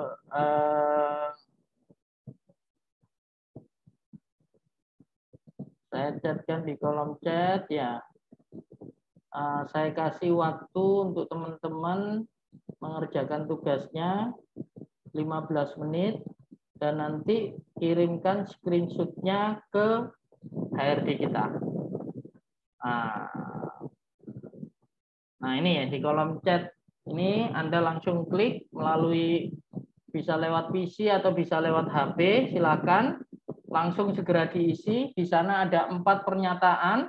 Di 4 pernyataan itu pilih yang menggambarkan diri Anda. Pilih menggambarkan diri Anda, misalkan ya, contoh aja, nanti tampilannya adalah seperti ini.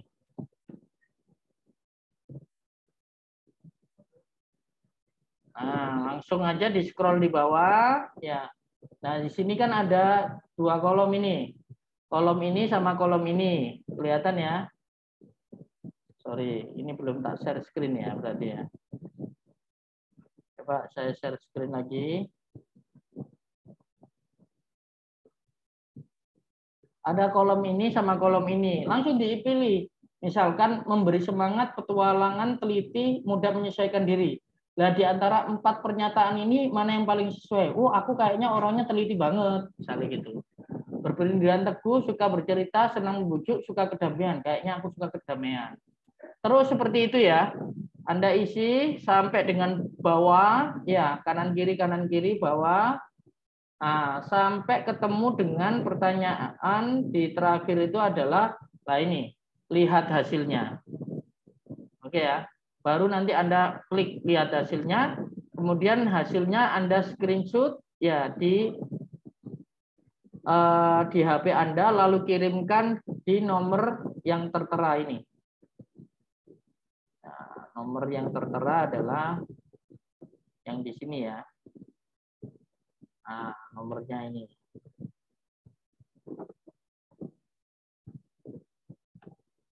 Oke, dimengerti teman-teman? Baik, Pak, dimengerti. Kasih waktu 15 menit bisa ya.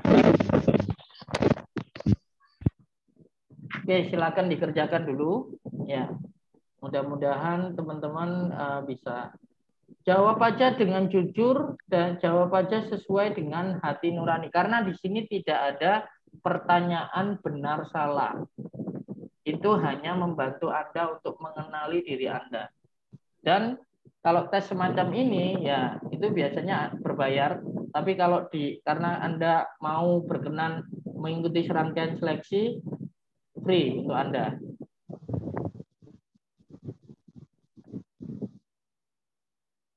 Silakan mulai dikerjakan ya.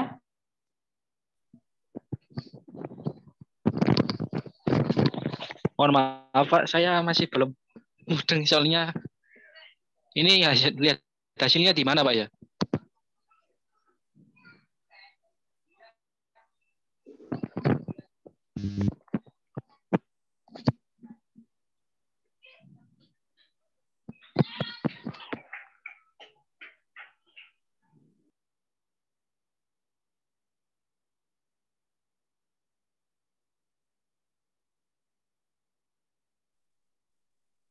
Ya, Mas Irfan, kendalanya apa ya?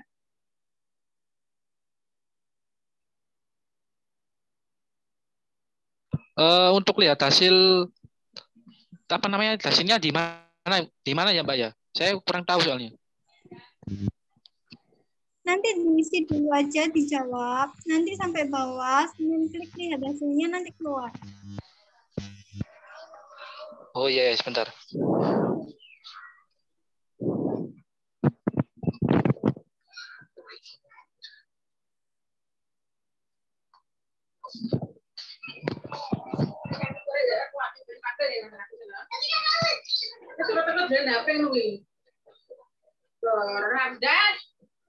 Ada.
Harap diperhatikan ada 2 kolom ya. Jadi jangan sampai kelewat kolomnya.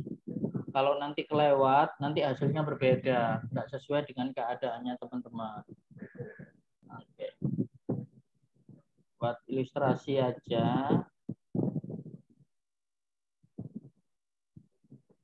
Ini kan.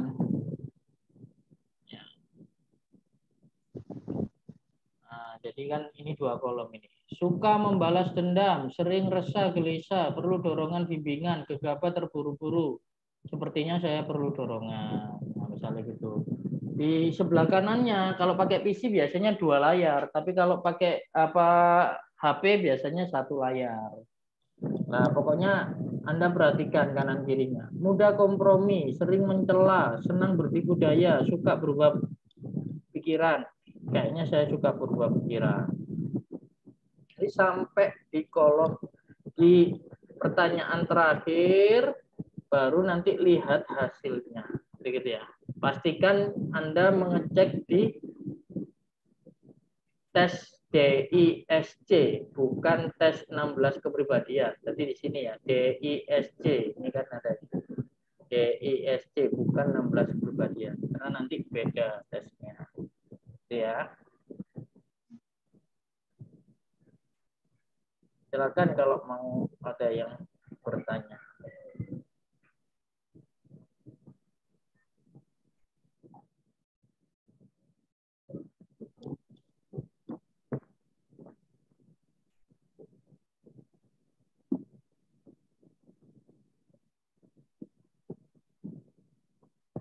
Waktu kurang 10 menit lagi.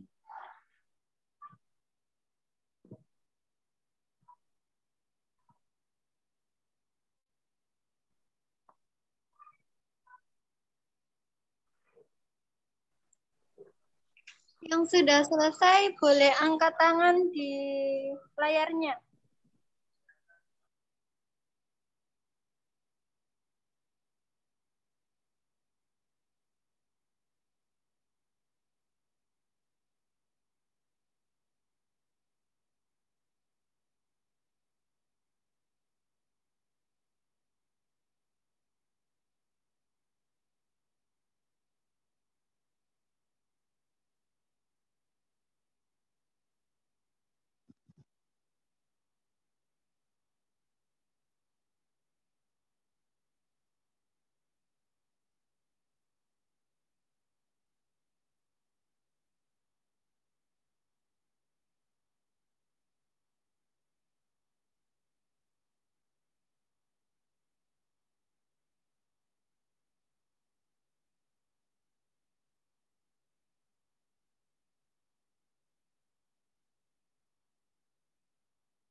Putri sudah selesai, Mutiara sudah selesai, Herlinda sudah selesai, Siska sudah selesai. Silakan kirimkan ke nomornya Mbak Devi. Screenshot hasilnya dan kirim ke nomornya Mbak Devi. Putri tadi udah muncul kan hasilnya? Hasilnya apa, Put? Yang D, I, atau S, atau C? Yang I. Yang I, oke. Mutiara hasilnya apa? DI atau S atau C?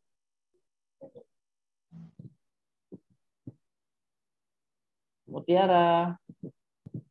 Kalau Herlinda hasilnya apa?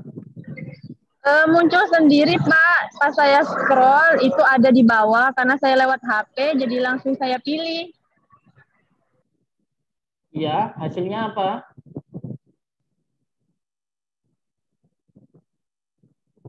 Hasilnya D, I, S, atau C?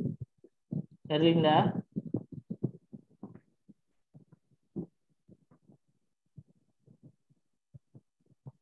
Halo, Siska, gimana hasilnya? Saya khawatir teman-teman ini ya, nggak sempat geser, tapi langsung ke lihat hasilnya. Karena kalau lihat hasilnya, itu kepilihnya itu yang atas terus. Padahal kan dalam satu kolom belum tentu Anda itu karakternya sesuai dengan yang atas gitu loh. Saya khawatirnya salah. Kalau salah misalnya nggak yakin kayak Herlinda tadi, langsung lihat hasilnya, ya saya sarankan untuk ngecek ulang ya. Ngecek lagi pertanyaan-pertanyaannya, lalu dibacai lagi dan disesuaikan. Ya. Mutiara hasilnya apa Mutiara? S, Pak. S ya. Siska hasilnya apa? Oke, Siska belum respon, Herlinda belum respon. Oh, B ya? Apa? B? D. Oh, D. D. Dominan ya. Irfan hasilnya apa, Irfan?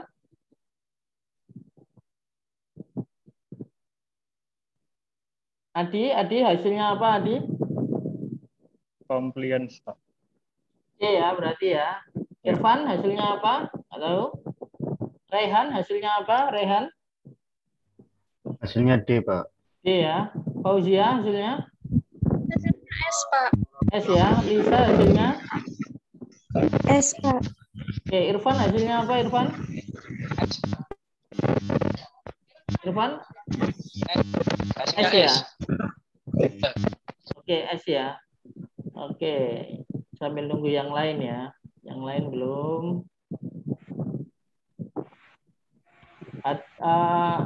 Gak usah buru-buru, nggak apa-apa. Ya. Yang penting yakin. Fajar hasilnya apa, Fajar? Dominan, Pak. D ya, oke, D.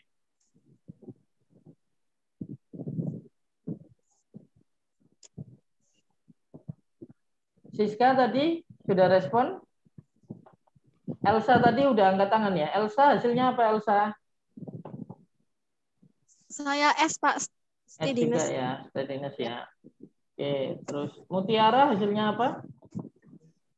Saya S, Pak. S ya tadi ya. Yang belum siapa tadi ya? Herlinda ya. Herlinda gimana Herlinda? Hasilnya apa, Herlinda?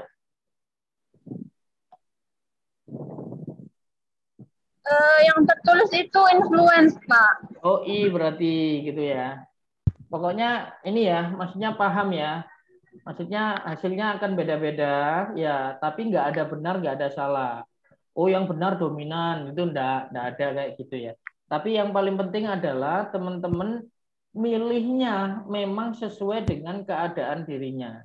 Itu yang paling penting. Karena kalau Anda tidak memilih sesuai dengan keadaan diri, itu nanti justru nggak cocok. Nah, efeknya apa nanti? Efeknya adalah ketika kita nanti bekerja, ya, kemudian ditempatkan sesuai dengan kepribadian kita. Loh, ternyata nggak cocok gitu loh. Padahal itu syaratnya untuk menjadi tenaga kerja yang produktif itu adalah ada kecocokan karakter dengan pekerjaannya. Nah, coba ini saya review ulang ya. Jadi teman-teman biar paham ya. Nah, di sini kan ada beberapa lowongan nih. Ini ada beberapa lowongan.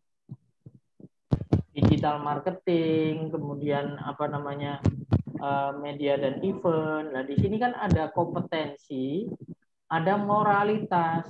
Nah, disinilah yang nanti akan kita dituntut. Kalau Anda tadi kebanyakan yang milih operasional loh tadi. Lah, operasional itu pekerjaannya seputar administrasi, seputar manajerial, seputar komunikasi.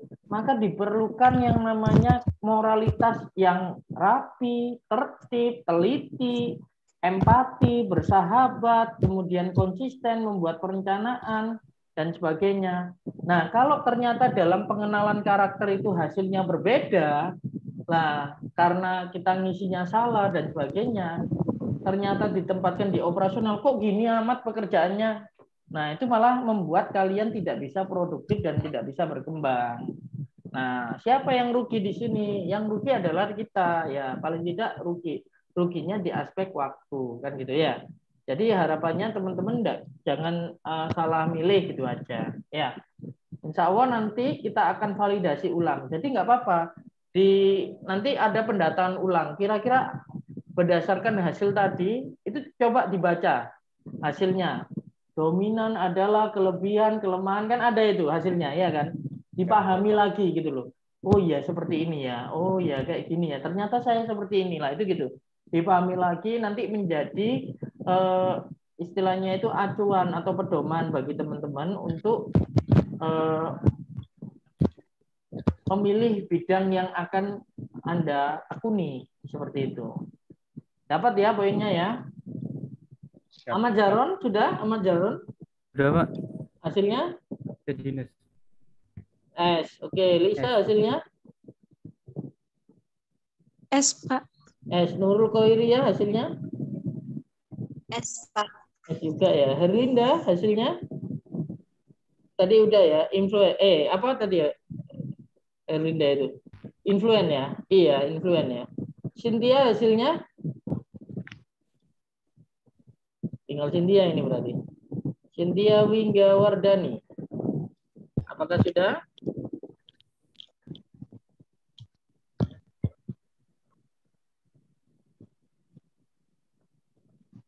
Cynthia.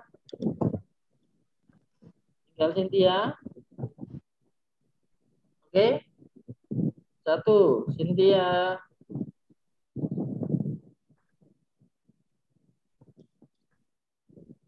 Oke, semuanya yang sudah, silakan kirimkan screenshot hasilnya ke nomor Devi ini ya, di kolom chat ya. Nanti langsung dikirimkan. Nah, ini kita masih lanjut, ada lanjut topik ya, setelah ini ya. Nah, ini. Pak, maaf, Pak. Silakan. Siapa? Mas Dwi. Ya, Mas Muhammad. Iya, Muhammad Dwi Firmansyah. Siap, silakan. Iya, Pak. Saya di rumah saya sedang hujan. Saya izin menutup pintu, Pak. Pintu jendela. Oh iya, Soalnya boleh. ada orang. Iya, maaf, siap, Pak ya. Siap. Baik, tadi saya tinggal. Bapak udah ini? Udah, Pak. Apa hasilnya? Iya, Pak. Oh, influen. Oke, siap. Saya tinggal sebentar, Pak ya. Siap. Silakan dilanjut, Pak. Terima kasih, Pak. Ya, sama-sama. Oke ya, karena waktunya juga udah bertepatan jam 5:05. Kita lanjut ya. Jadi untuk Cynthia bisa langsung ini kirim hasilnya ya ke Mbak Devi, ya screenshot hasilnya ke Mbak Devi. Oke. Jadi itu ya teman-temannya. Jadi tadi poinnya, menjadi tenaga kerja profesional yang produktif di era VUCA dan pandemi, pasca pandemi, itu harus kita mulai dari mindset. Yang pertama mindset dulu. Jadi mindsetnya dulu harus growth mindset, mindset bertumbuh, mindset yang jangan rata-rata, apalagi di bawah rata-rata. Kalau bisa di atas rata-rata. Jadi kita gunakan the power of mindset ini tadi, ya. Karena ada seorang yang mengatakan kalau mindsetnya berubah, pasti omsetnya berubah. Kalau omsetnya berubah, nanti asetnya juga berubah. Nah, dimulai dari mindsetnya dulu. Nah, terus setelah mindset, kita kenali pekerjaan kita. Ternyata pekerjaan kita itu seputar ini, dan pekerjaan ini adalah tahapan saja. Ternyata ada level-levelnya, ada level teknis, ada level taktik, ada level strategis, ya kan? Nah, kemudian kita juga kenali juga ini karakter kebutuhannya, gitu kan? Karakter kebutuhannya dalam hal pekerjaan itu tadi. Ternyata di dalam pekerjaan itu membutuhkan selain kompetensi, kita juga membutuhkan pengalaman dan juga membutuhkan yang namanya karakternya moral dan kinerja. Oleh karena itu kita harus mengenal diri kita sebenarnya, karakter kita itu seperti apa, kepribadian kita itu seperti apa melalui serangkaian tes ini. Nah, sekarang saya tanya kepada teman-teman, kira-kira teman-teman pernah tes seperti ini enggak? Pernah, Pak. Nah, ada yang pernah tes seperti ini, tes DISC? Pernah. Nah ya, oke. Nah, kira-kira hasilnya beda apa sama? Kurang lebih sama. Ada yang sama, ada yang beda nggak? Ada yang beda? Misalkan pernah tes DISC, tapi habis itu beda hasilnya dengan tes yang ini kita selenggarakan. Ada yang beda nggak? Nggak ada ya, alhamdulillah. Jadi sebenarnya tes DISC itu bisa berbeda. Ya, karena DISC itu adalah tes karakter berdasarkan fenotip. Kalau fenotip itu adalah berdasarkan pengalaman lingkungan. Kalau lingkungan Anda 5-10 tahun ke belakang itu adalah lingkungan yang jauh berbeda dengan lingkungan yang sebelumnya, bisa jadi hasil tesnya beda. Jadi seperti itu. Tapi kalau hasilnya sama berarti ya nggak apa-apa. Mungkin bisa kita fokuskan kepada pekerjaan-pekerjaan yang cocok dengan karakter itu. Baik, saya lanjut. Ya. Nah ini TSDSC itu. Jadi ada dominan, influence, compliant, sama steadiness. Ya, dominan itu adalah karakter yang mendominasi, karakter seorang pemimpin. Influence itu adalah karakter yang bisa memberikan pengaruh, influence, gitu ya. Kemudian steadiness adalah karakter seorang yang stabil secara emosi, dan compliant adalah karakter seorang yang dia menganalisis, ya, detail dan sebagainya. Nah, lebih jelasnya bisa dibaca reviewnya di hasil yang Anda sudah dapatkan di masing-masing ya. Nah, saya mau membahas tentang income stream atau pendapatan, sumber pendapatan. Di tes di link yang pertama, Anda itu sudah menjelaskan minta gaji berapa, terus sebelumnya dapat gaji berapa. Ada yang sebelumnya saya belum pernah kerja, maka saya minta gaji sekian dan sebagainya. Nah, yang perlu saya garis bawahi di sini adalah terkait dengan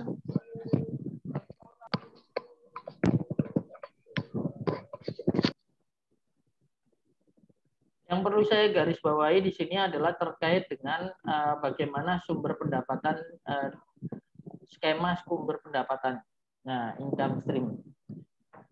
Yang pertama, ternyata di luar sana itu ada beberapa metode dalam menentukan pendapatan. Ada yang disebut sebagai income flat terbatas. Jadi sebuah perusahaan, terlebih UMKM, itu biasanya rata-rata mereka tidak terkena undang-undang ini ya, untuk pengupahan atau harus minimal UMK gitu enggak. Karena apa? Mereka masih mengacu kepada milik perorangan. Maka dia ada yang menerapkan income-nya flat terbatas. Jadi kalau misalnya dikasih gaji 2 juta ya 2 juta terus saja. Performan bagus, performan jelek 2 juta. Nah, itu gitu. Nah, di sini ada positif, ada negatifnya. Positifnya apa? Ada kepastian secara gaji. Nah, negatifnya apa ya? Kalau performan jelek digaji 2 juta terus ya ini nggak ada perubahan. Akhirnya timbul yang namanya iri-irian dengan orang yang performanya baik. Ya, performa baik merasa bahwa tidak dihargai secara apresiasi gaji. Karena apa? Tidak ada bonus dan sebagainya. Nah, ini kelebihan serta kelemahan dari income flat terbatas. Kemudian yang kedua adalah ekstrem kanan, gitu ya. Kalau tadi ekstrem kiri, ini ekstrem kanan. Yakni income-nya itu floating dan fleksibel. Artinya apa? Nggak ada itu namanya gaji pokok itu. Semuanya dihitung berdasarkan kamu performanya seperti apa. Kalau menghasilkan banyak, dapat banyak. Kalau menghasilkan dikit, dapat sedikit. Kalau tidak menghasilkan, nggak dapat apa-apa. Ini pernah saya alami pada zaman dulu, itu saya pernah menjadi seorang sales properti. Gitu. Jadi saya menjadi seorang sales properti itu, saya tidak digaji sama sekali. Jadi ketika saya berhasil jualan rumah, maka saya dapat langsung gaji.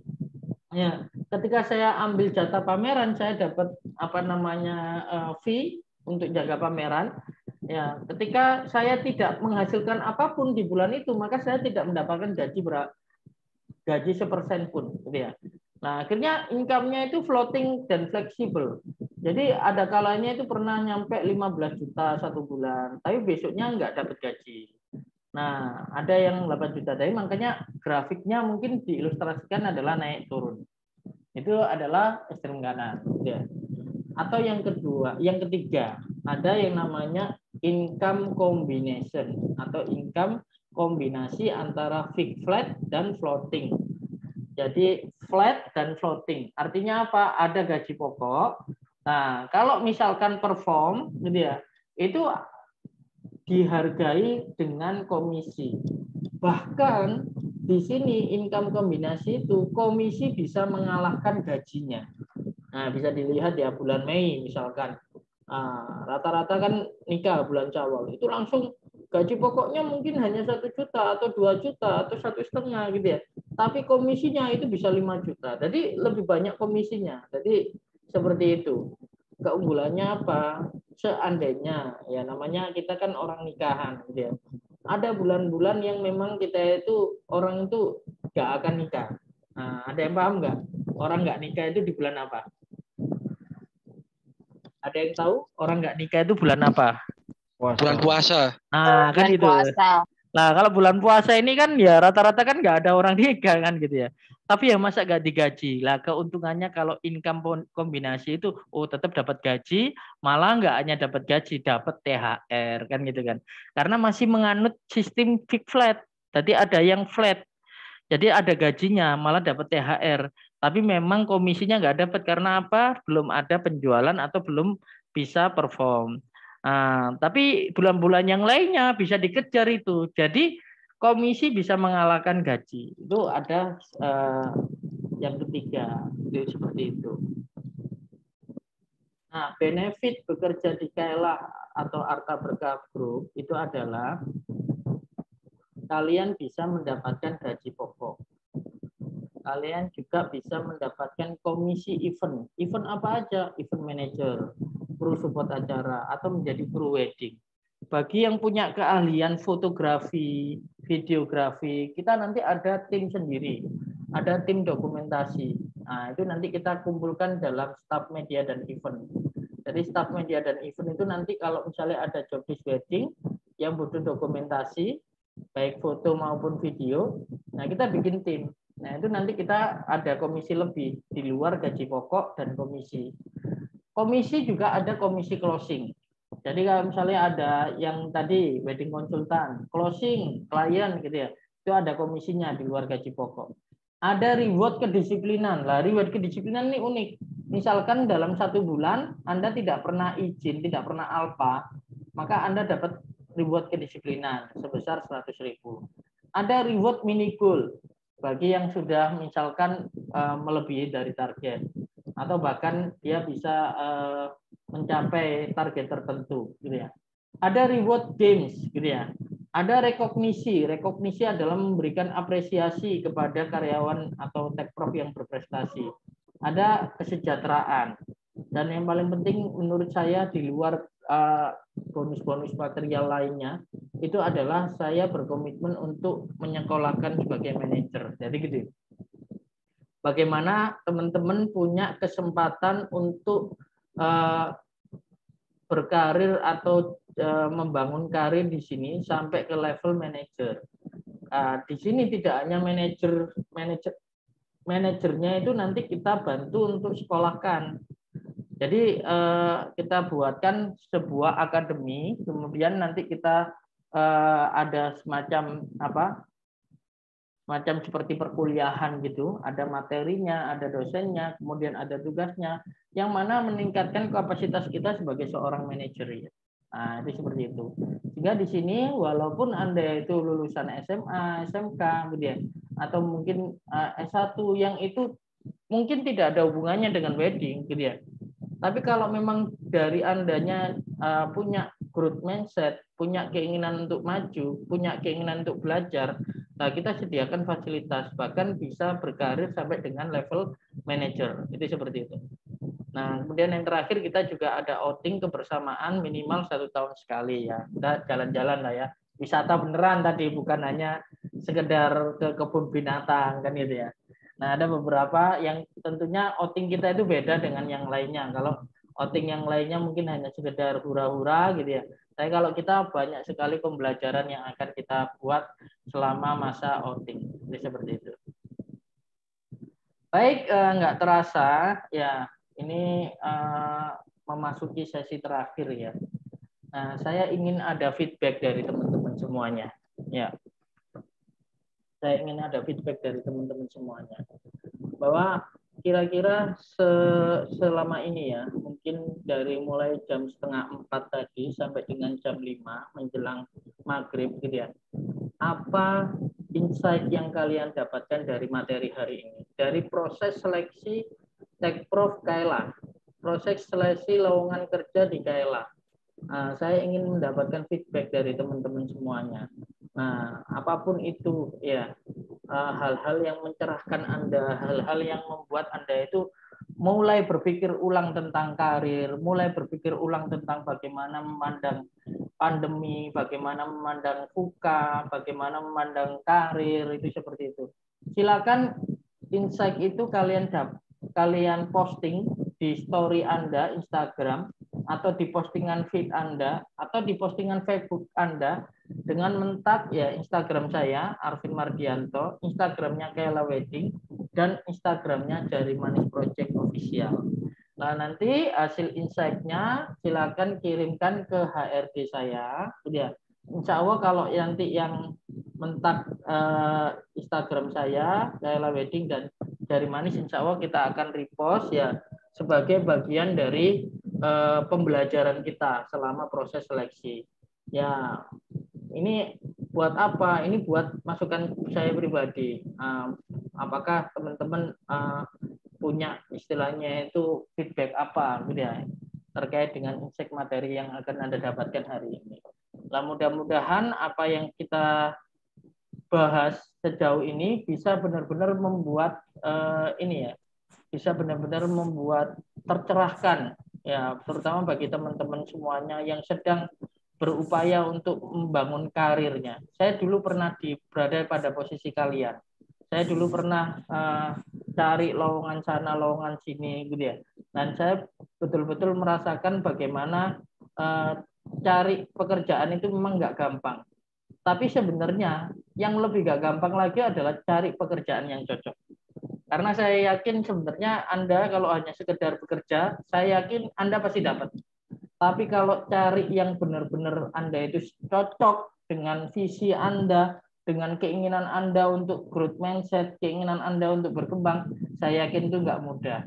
Nah, mudah-mudahan ya visi Anda, keinginan Anda untuk berkembang dapat kami tampung dan dapat kami akomodir di dalam perusahaan kami, Arta Berkah Group, dan bareng-bareng kita mewujudkan dan bareng-bareng kita bergerak menuju visi yang sama sehingga kita bisa bertumbuh secara bersama-sama. Jadi itu saja doa yang akan pesan saya pada teman-teman dan doa buat teman-teman semuanya. Insya Allah nanti setelah ini sudah ini ya, silakan di screenshot. Nanti silakan kirimkan insight-nya ya paling lambat malam ini, gitu ya. Malam ini posting di story Instagram, feed Instagram atau Facebook dengan tag ya Instagram saya Arvin Mardianto, KLA Wedding sama Jari Manis Project, gitu ya.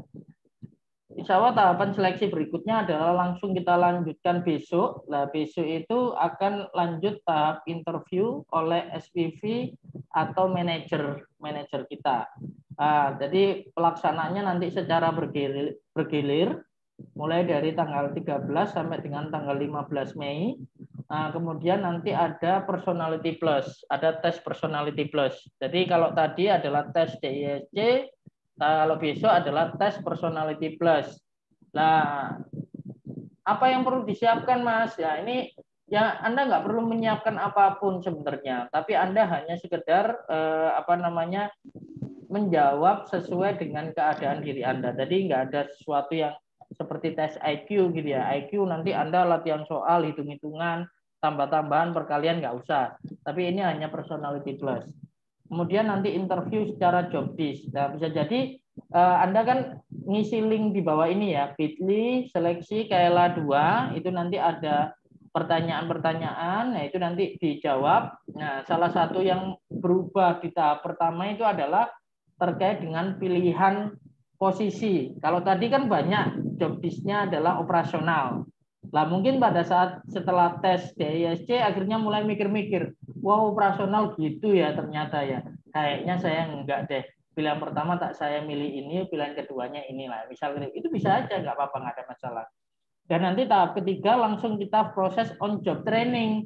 Jadi on job training itu nanti kita sudah mulai bekerja dalam konteks training. Nanti jam kerjanya 13 sampai jam 19. Tapi ingat tanggal 17 sampai 29 ini masih dalam tahap proses seleksi, sehingga teman-teman masih dalam tahap proses penilaian.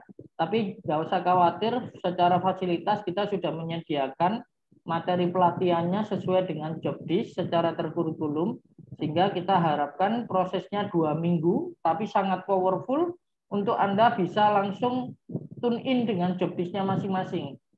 Nah, karena apa? Langsung didampingi job disk-nya tersebut dengan staf-staf kita yang sudah berpengalaman di bidangnya. Plus nanti juga ada nanti di akhir ya ada uang makan atau uang transport. Jadi seperti itu. Kira-kira ini tahapan berikutnya adalah seperti itu. Baik, kira-kira itu mungkin ada tambahan dari teman-teman atau ada pertanyaan, silakan sebelum forumnya saya tutup.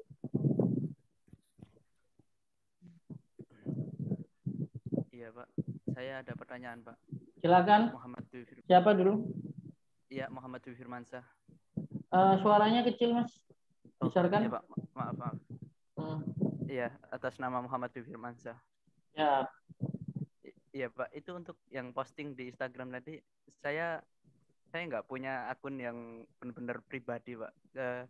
Selama ini kayak Instagram itu saya punya akun fake gitu, Pak. Bagaimana, Pak? Gak apa-apa, nanti akun bebas saja, nanti istilahnya mungkin yang akun bisnis juga gak apa-apa, akun apapun nggak masalah sih. Nanti tinggal dikirimkan, dikasih tahu ke HRD kalau misalkan ini hasil tugas saya untuk yang tugas tentang insight materi, itu seperti itu. Oh ya, iya baik, Pak. Oke. Baik, terima kasih. Yang lain mungkin ada pertanyaan, teman-teman? Saya Pak mau tanya Pak. Silakan Irfan. Yang pelaksanaan tahap kedua itu keseluruhan itu semua atau itu Pak giliran Pak dari tanggal 13 sampai 15? Karena kan interview nanti bergilir. Jadi nanti iya. Untuk jamnya menyusul Pak ya? Iya, nanti jamnya menyusul. Nanti kan teman-teman ini ngisi Bitly seleksi KLA tahap 2 ini. Nah, bagi yang mengisi ini dianggap mau lanjut di tahap 2. Nanti dari hasil ini, makanya malam ini kalau bisa link ini segera diisi supaya datanya masuk ke admin HRD kami, sehingga besok paling lambat pagi itu bisa kita share untuk jadwalnya. Nah, nanti kita konfirmasi ya. Nanti kalau misalkan ya kalau yang misalkan ada halangan, enggak apa-apa kita tukar jadwal, tapi ya pilihannya di 3 hari itu ya. Tapi ya nggak bisa semuanya wah saya minta hari Minggu semuanya gitu ya. Jangan hari Jumat gitu ya. Nah, khawatirnya nanti malah nggak nutut karena kita butuh saling kenal. Jadi seperti itu ya. Iya. Iya. Yang lain silakan.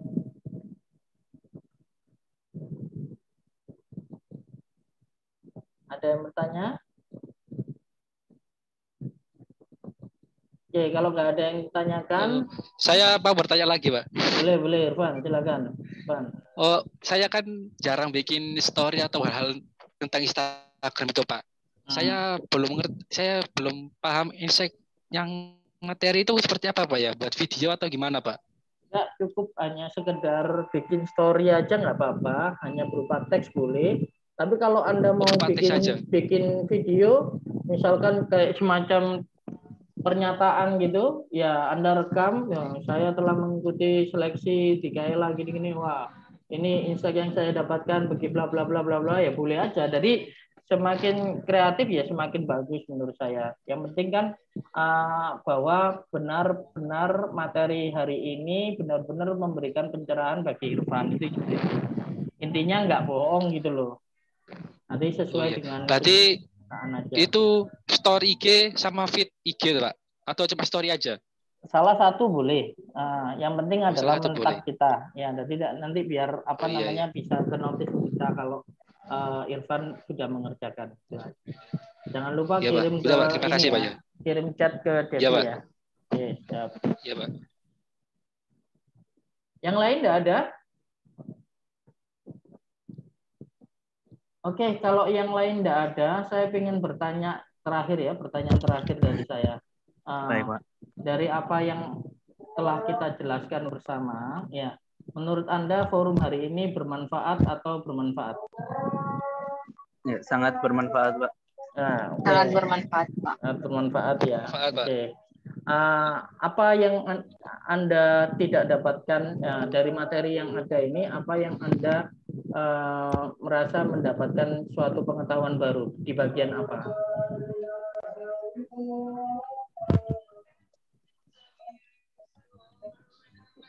Pengetahuan apa yang Anda merasa, oh baru tahu ini, nah, kayak gitu ya. Sebelum-sebelumnya saya nggak tahu, baru di sini baru disadarkan. Nah, itu tentang apa kalau boleh tahu? Pak, saya tes psikolognya tadi, Pak. Tes psikolognya ya, berarti baru ini ya, tes psikolog dari ini ya, DISC tadi ya. Yang lain mungkin. Ya. Boleh. Apa yang Saya, Pak. baru? Ya, silakan Adi. Kalau saya dibandingkan dengan pengalaman kerja sebelumnya sih, lebih ke ini sih, transparansi target perusahaan sendiri seperti apa periodisasinya. Oke, transparansi periodisasi blueprint ya. Oke, yang lain silakan.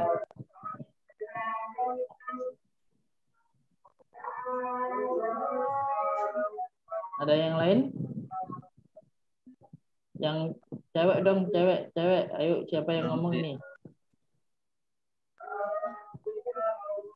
Cynthia tadi udah ngomong belum ya? Sini sedang azan soalnya, Pak. Oh, sedang azan ya. Oke. Iya. Ya udah azan ya. Oke, ya nanti bisa dilanjut lewat ini ya, insight yang baru ya. Oke, mohon maaf sebelumnya karena sudah waktunya azan ya. Saya juga mohon pamit ya apabila ada salah kata, perbuatan dan sebagainya. Mohon dimaafkan ya bagi yang benar-benar mendapatkan manfaat. Silahkan tuliskan di story-nya, di feed-nya. Yang mudah-mudahan menjadi semangat kita untuk senantiasa melakukan perbaikan yang lebih baik lagi. Oke, tanpa berpanjang lebar ya saya akhiri forum hari ini. Wassalamualaikum warahmatullahi wabarakatuh. Waalaikumsalam warahmatullahi wabarakatuh.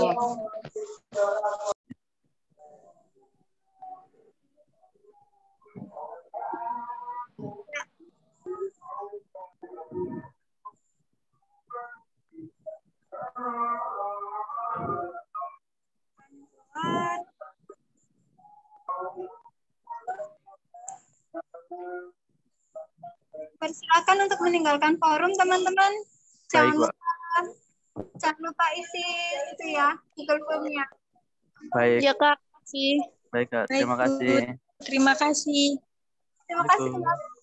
Assalamualaikum. Terima kasih. Salam. Salam.